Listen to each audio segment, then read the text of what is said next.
যে কোনো ধাবাতে আমরা যখন চিকেন কষা খাই সেটা যেন মন কেড়ে নেয়। আর আজকের রেসিপি ধাবা স্টাইল চিকেন কষা। প্রথমে আমি কড়াইয়ের মধ্যে একটা শুকনো লঙ্কা ফোড়ন দিয়ে দিচ্ছি, আর ফোড়ন দিয়ে আমি এর মধ্যে কয়েক কোয়া নিয়ে নিয়েছি রসুন। তাও আমি 10-12টা মতন রসুন নিয়েছি, আর সঙ্গে নিয়েছি 3টে মিডিয়াম সাইজ পেঁয়াজ। এই পেঁয়াজ এবং রসুন খুব ভালো করে আমি ভেজে নেব, লাল লাল করে ভেজে নেব। এরপর আমি এর মধ্যে আরও একটা ইম্পর্টেন্ট জিনিস দেবো, সেটা হচ্ছে আলমন্ড বাদাম। আলমন্ড বাদামও আমি দিয়ে দিয়েছি 10-12টা মতন, দিয়ে এর সাথে খুব ভালো করে আমি ভেজে নেব। ভেজে নিয়ে আমার যখন এরকম লাল লাল হয়ে আসবে, তখন এটাকে একটি মিক্সি জারের মধ্যে সম্পূর্ণ তুলে নেব। দেখতেই পাচ্ছেন তুলে নিয়েছি একটি মিক্সি জারের মধ্যে। তারপরে খুব সুন্দরভাবে পেস্ট করে নেব। এরকম একটি মিহি পেস্ট করে নেবেন। তারপরে আমি গুঁড়ো মশলাগুলো নিয়েছি নুন, হলুদ, জিরে, ধনে এবং লঙ্কা। ধনেটা ওদিকে আছে, আমি দেখিয়েছি ও আগে ধনেটা তারপরে জিরে ছিল। আমার 2 কেজি পরিমাণ চিকেন আছে, আমি সেখানে প্রথমে টক দই দিচ্ছি। টক দই দিয়ে গুঁড়ো মশলাগুলো দিয়ে দেব। দিলাম পেঁয়াজ এবং রসুন কুচি এবং সঙ্গে দেব আদা। আমার কাছে আদা বাটা ছিল, সেই কারণে আমি আদা বাটাটাই দিলাম। আপনারা চাইলে আদা গ্রেট করেও দিতে পারেন বা আদা বাটাও দিতে পারেন, সেটা আপনাদের চয়েস। তারপরে আমি গুঁড়ো মশলাগুলো অ্যাড করে দেব।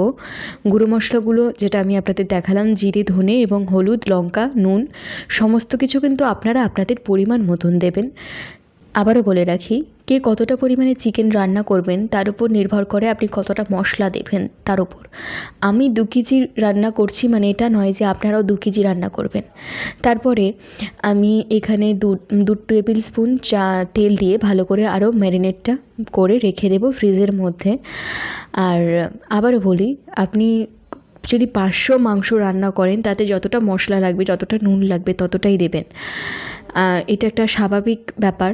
অনেকে বলে থাকে এত চামচ নুন, এত চামচ লঙ্কা, হলুদ। এটা একদমই ঠিক না বলা, কারণ কে কতটা পরিমাণ রান্না করবে তার উপর ডিপেন্ড করে পুরো বিষয়টা। তেলের মধ্যে দারচিনি এবং এলাচ দিয়ে আমি মাংস পুরো ম্যারিনেশনটাই আমি কিন্তু এর মধ্যে দিয়ে দিলাম। ফ্রিজ থেকে ম্যারিনেশন করা চিকেনটা বের করে অবশ্যই 1 ঘন্টা বাইরের টেম্পারেচারে রেখে দেবেন।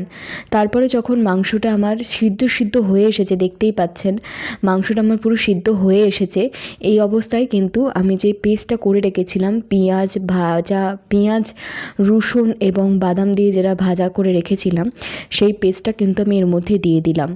মাংস কষা এবং মাংস সিদ্ধ হয়ে যাওয়ার পদ্ধতিটা আমি আপনাদের দেখালাম না, আমি ঢাকা চাপা দিয়ে নাড়িয়ে চাড়িয়ে রান্না করেছি। এটা একদমই সহজ, সেটা আপনারা সবাই জানেন। বেকার এগুলো দেখিয়ে আমি ভিডিও বড় করতে চাই না, কারণ ভিডিও বড় করতে আমার একদমই বেশি ভালো লাগে না। তারপর আমার চিকেন একদম রেডি হয়ে গেছে, ধাবা স্টাইল চিকেন কষা। ধাবা স্টাইল চিকেন কষার এই একটাই মানে বাইরের বিষয় ওই একটাই রয়েছে, পেঁয়াজ, রসুন এবং বাদামটা আগে থেকে ভেজে রেখে লাল লাল করে ভেজে রেখে পেস্ট করে রাখা হয়, এটাই। তারপরে গরম মশলা দিয়ে চাপাড়ি দিয়ে রেখেছিলাম। আমার এখন পরিবেশন করার জন্য একদম রেডি হয়ে গেছে। ভিডিওটা কেমন লাগলো জানাতে ভুলবেন না।